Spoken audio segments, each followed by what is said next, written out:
Gastroenterology according to Ayurveda, अगर आपकी अग्नि मंद है तो जितनी भी इंटेस्टाइनल ऑब्स्ट्रक्शन है, पेट की जो भी बीमारियां होती हैं, तो आपको अग्निमंद की वजह से ये प्रॉब्लम आती है। मेरी ओपीडी में बहुत सारे ऐसे केसेस आते हैं कि छोटे बच्चों से लेके बड़े बच्चों तक की प्रॉब्लम, बड़े बुजुर्गों तक की प्रॉब्लम, चाहे वो मेल हो फीमेल्स हो,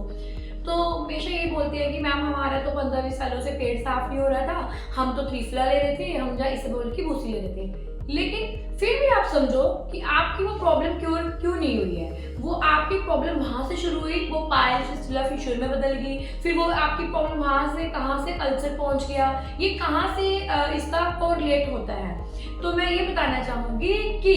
अगर आपका पेट अच्छे से साफ नहीं होता है, इसके पीछे कौन से दोषास प्रधान होते हैं और आपको क्या ट्रीटमेंट उसके ऊपर करना चाहिए। अगर आपको भी लगता है कि आपको ये प्रॉब्लम है तो आप मेरी इस वीडियो को ध्यान से सुनिए। अगर किसी को पेट साफ करने में दिक्कत होती है, अगर आप सुबह मोशन जाते हैं, अगर आपको जोर लगाना पड़ता है, ड्राइनेस होती है, जहाँ अच्छे से फाट जो है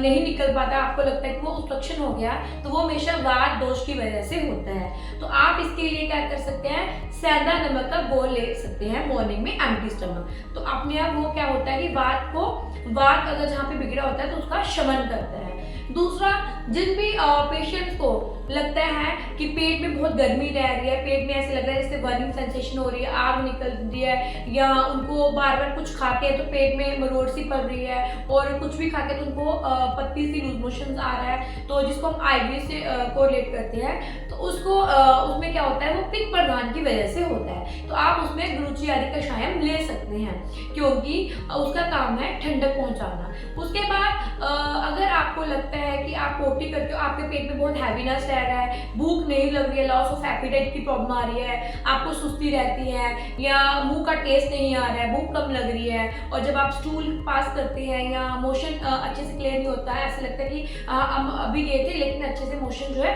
क्लियर नहीं हुआ, भारीपन सा रह रहा है, इरिटेशन गुस्सा रह रहा है, और जहाँ आप स्टूल कर रहे थे तो आपको वहाँ पे खुजली फील होती है या इरिटेशन, जहाँ इचिंग हो रही है, तो हमेशा कफ दोष की वजह से होता है। तो आप इसके लिए त्रिकट्टू का इस्तेमाल कर सकते हैं। ये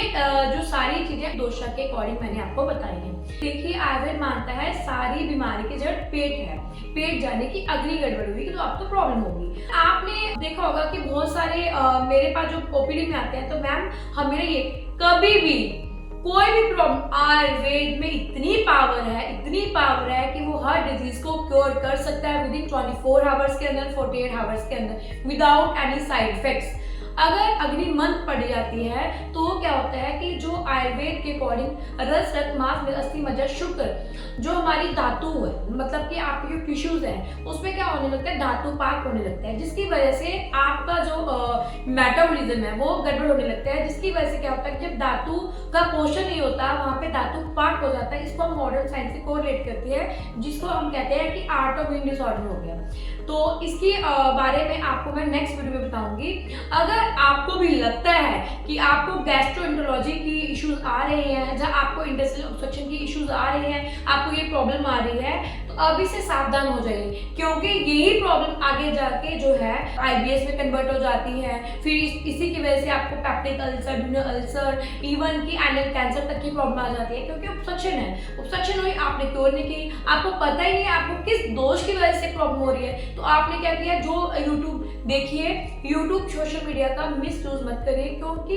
आपकी बॉडी आपके हाथ में है, क्योंकि आपका बॉडी लैंग्वेज, सबका बॉडी लैंग्वेज में डिफरेंस होता है, सबका बॉडी लैंग्वेज, सबकी चीजें अलग अलग होती हैं। इसलिए कभी भी आपको लगता है कि मुझे प्रॉब्लम आ रही है, अगर आपको इनिशियल स्टेज में जो होम रेमेडीज बताई जाती है उसके अकॉर्डिंग रिजल्ट नहीं आता, तो हमेशा आप किसी अच्छे डॉक्टर के पास जाए। अगर आपको भी लगता है ये सारी प्रॉब्लम्स हैं और वो क्रोनिक हो गया, तो इसके लिए आप simple ultrasound for whole abdomen करवा लीजिए। अगर किसी को लगता है कि उनको